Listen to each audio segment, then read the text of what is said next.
مومنو، اللہ جل شانہ کا پاک ارشاد ہے وَلَا تَقُولُوا لِمَن يُقْتَلُ فِي سَبِيلِ اللَّهِ أَمْوَاتٌ بَلْ أَحْيَاءٌ وَلَكِن لَا تَشْعُرُونَ۔ سورہ بقرہ میں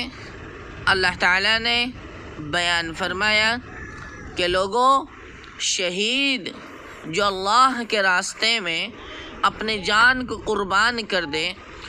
اس کو تم مردہ یعنی مرا ہوا مت کہو، بل احیاء، بلکہ وہ زندہ ہیں، ولیکن لا تشعرون، پر تم سمجھ نہیں سکتے ہو۔ مسلمانوں، فلسطینی شہید ایک لڑکی 3 سال کے بعد اس کی نعش کو نکالا گیا، بالکل ایسی ہی ہے جیسے ابھی دفنائے گئی ہو۔ وہ بچی اپنے باپ کو خواب میں روزانہ یہ کہتی تھی کہ مجھے کسی اونچی جگہ پر دفن کیجیے، یہاں گندگی ہے۔ بالآخر دیکھا گیا اللہ اکبر، معاملہ ایسا ہی نکلا، اور جو اللہ تعالیٰ نے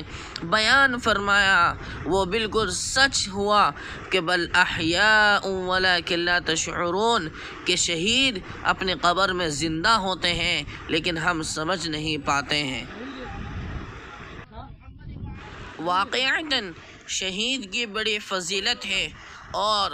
اللہ جل شانہ سے دعا کریں کہ اللہ تعالیٰ ہم کو بھی شہادت کی موت نصیب فرمائے، اللہ تعالیٰ ہمارا بھی شمار شہیدوں میں فرمائے، اللہ تعالیٰ ہمیں اپنے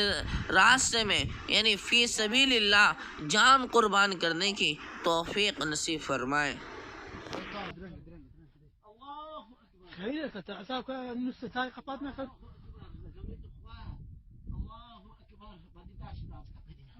لا